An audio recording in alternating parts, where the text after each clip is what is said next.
Nandito kami ngayon sa Inasal. Nag-wait lang kami. Ang order nila mama ay chicken and only rice lang. Ako, hindi muna ako mag-chicken ulit kasi ano ba yung order ko nga? Liempo. Next week na ako mag-chicken, only chicken. So, dito kami sa Mang Inasal. Si Father. Tapos naman si Mother. Ayan, nagkakamay si Papa. Pag kulay green yung plato, ibig sabihin, only rice. Si Mother, hindi siya only. So, magsabaw muna tayo habang naghihintay ng order ko. Galing lang yun. Asim. So, itong maganda dito, may sabaw. Saudi, walang pasabaw.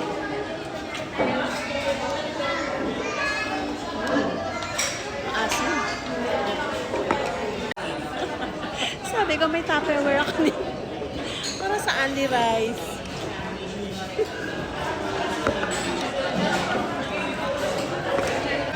Wala pa yung aking liempo, kaya sabaw muna.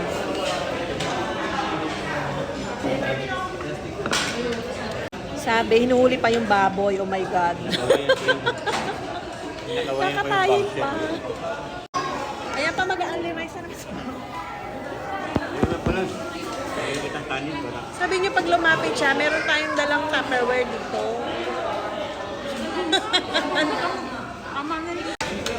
Ito yung chicken oil ng Mang Inasal. Grabe. Oil. Ayan na siya. Thank you. Ayan, may ano na, doble na. Thank you po. Ito na yung ating pork. Oh my God.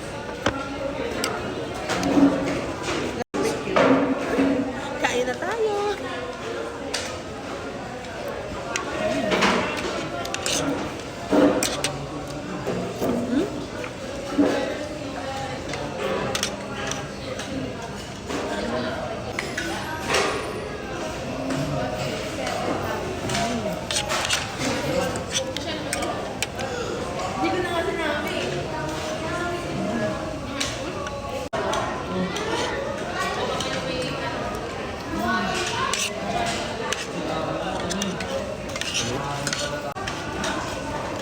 Sausaw natin sa suka.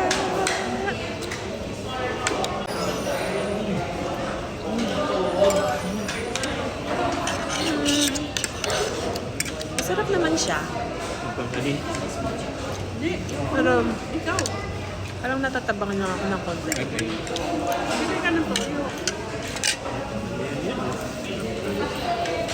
So, ayan, mag-a-only rice na naman si Father. May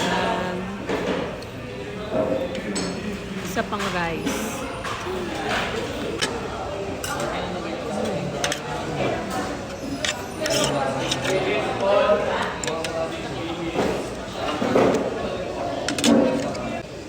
Sarap may suka.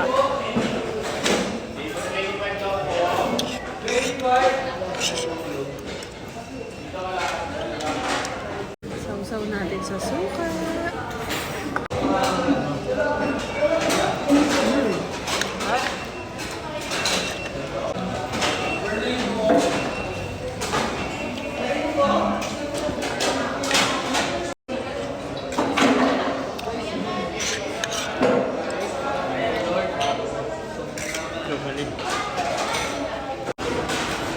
Ito sa Inasal, nagkakamay ng natin.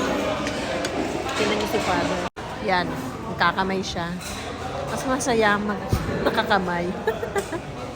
Si Mother din.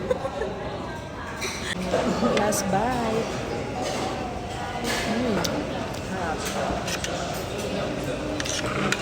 Ang sarap din kasi ng suka. Nagkamay ka.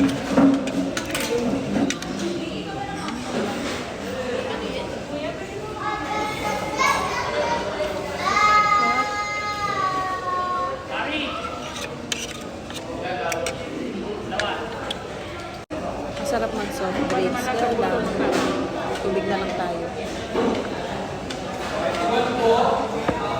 Busog. Tapos na ako, si Father hindi pa. Si Mother. may Kain pauli pa rin mo. sila. Masarap lang din dito sa Mang Inasal kasi only sabaw tsaka only rice. Pero kailangan bibilin mo yung babayaran mo yung plato, only rice. Pag kulay green, yung puti, isang ganun lang. Only yun. Pero pwede ka naman maki-only sa kasama mo eh. Katulad nung kay Papa, kulay green yung plato niya. Si Mama na kay only rice. Kaya super sulit yung kanin.